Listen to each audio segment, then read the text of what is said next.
Эксклюзивные кадры резонансной аварии, в результате которой в столице Коми погибла молодая женщина и был тяжело травмирован 8-летний мальчик, оказались в распоряжении нашего телеканала.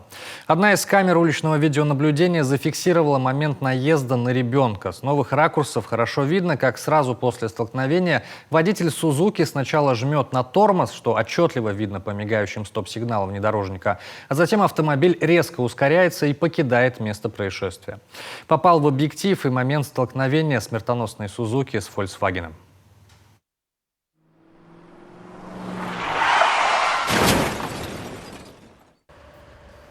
Пострадавший мальчик, как сообщает региональный Минздрав, уже может самостоятельно есть и пить. В ближайшие дни из реанимации его переведут в нейрохирургическое отделение больницы.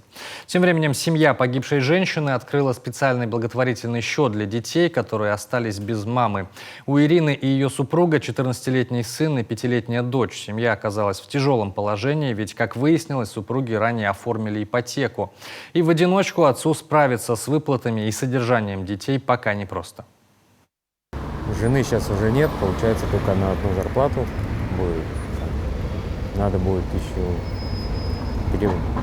с работой сейчас разбираться, чтобы переводиться на дневную смену, потому что с детьми в ночные смены я никак не могу, только в дневную смену. А с финансами, ипотеку взяли, хотели на новую квартиру, дом строящийся. Тем временем в Сыктывкарский городской суд поступила апелляционная жалоба от адвоката Ирины Шеремет Сергея Ванеева. В жалобе адвокат просит отменить решение суда, которым в отношении обвиняемой избрана мера пресечения в виде заключения под стражу, и избрать своей подзащитной домашний арест.